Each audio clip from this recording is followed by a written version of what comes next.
বাহিরে বাহিরে ডক্টর মোহাম্মদ ইউনূসের সরকারের বা ডক্টর মোহাম্মদ ইউনূসের যে বক্তব্যগুলো সেগুলো ঘিরে ঘিরে নানান ধরনের অবস্থান, বক্তব্য, পাল্টা বক্তব্য, আলোচনা, সমালোচনা নানান কিছুর কিন্তু সূত্রপাত হচ্ছে।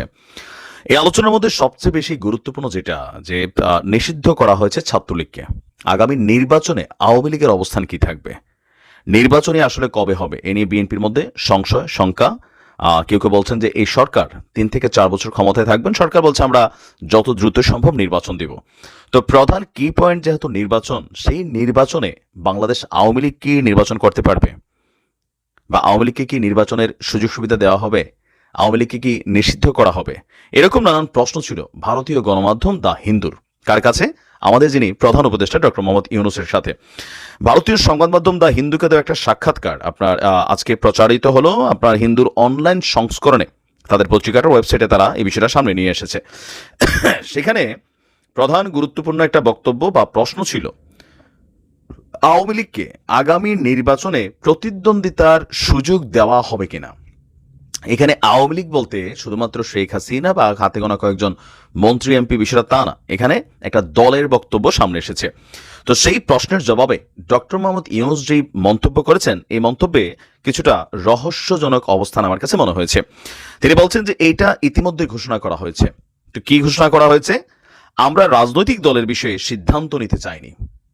মানে ডক্টর মোহাম্মদ ইউনূসের সরকার কোনো রাজনৈতিক দলের বিষয়ে তারা সিদ্ধান্ত নিতে চাচ্ছেন না। বিএনপি এটা করেছে, বলেছে সব রাজনৈতিক দল অবশ্যই নির্বাচনে প্রতিদ্বন্দ্বিতা করবে। বিএনপির বক্তব্যটাও সুন্দর, গণতান্ত্রিক একটা বক্তব্য। সুতরাং তারা ইতিমধ্যে রায় দিয়ে দিয়েছে, আমরা দেশের একটি প্রধান দলের মতামতকে উপেক্ষা করব না। তাহলে আওয়ামী লীগের নির্বাচনে প্রতিদ্বন্দ্বিতা নিয়ে সরকারের বা ডক্টর মোহাম্মদ ইউনূসের কি কোনো আপত্তি আছে নাকি নাই, এরকম প্রশ্ন ছিল। তো সেই প্রশ্নের জবাবে ডক্টর ইউনূস বলছেন, দেখেন, কোনো একটি দল বা আরেকটি দলকে বেছে নেওয়ার জন্য আমি কোনো রাজনৈতিক ব্যক্তিত্ব নই। খুবই গুরুত্বপূর্ণ, আপনি গভীরমূলক একটা আনসার। আমি রাজনীতিকদের আকাঙ্ক্ষাকে বাস্তবে রূপ দিতে সহায়তা করছি।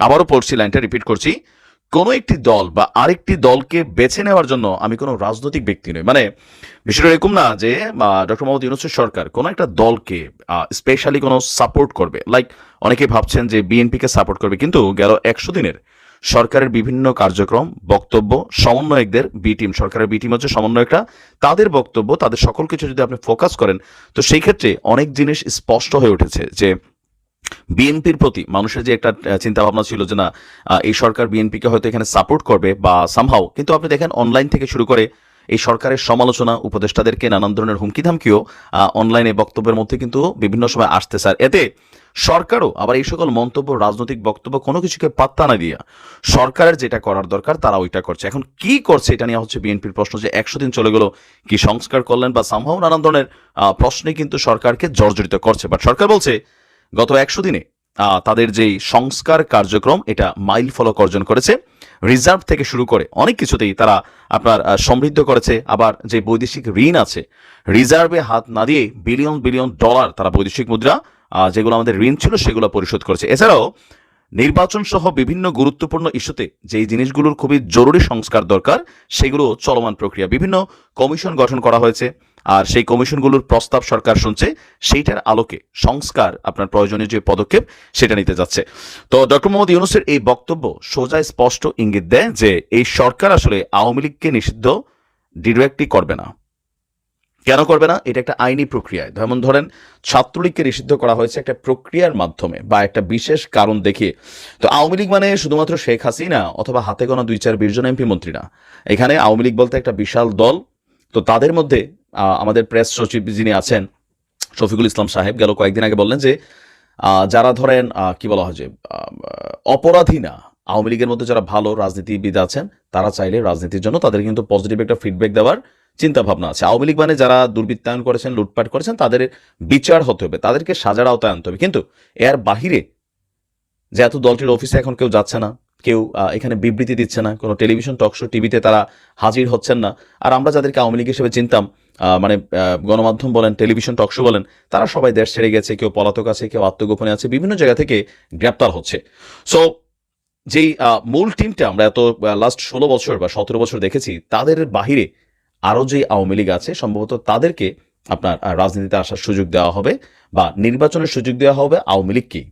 তো আওয়ামী লীগ যদি নির্বাচন করে শেখ হাসিনা নামে 200, 250, 500 মামলা যাই হোক, তিনি সেখানে প্রধানমন্ত্রিত্ব পদে এখানে বিট করবেন। এটা খুবই সিম্পল। আর বাংলাদেশের ইতিহাস বলে এই যে ডক্টর মোহাম্মদ ইউনূস সাহেবেরও তিনি যখন ক্ষমতায় বসলেন, তার 666 কোটি টাকার কর মওকুফ করা হয়েছে। তার বিরুদ্ধে অনেকগুলো মামলা ছিল, সেগুলো সিস্টেমিকলি শেষ হয়ে যাচ্ছে। আবার দেখেন বিএনপির বিরুদ্ধে যত মামলা ছিল এর মধ্যে অনেক মামলা যৌক্তিকও ছিল, কিন্তু টেকনিক্যালি এখন সব বাতিল হচ্ছে।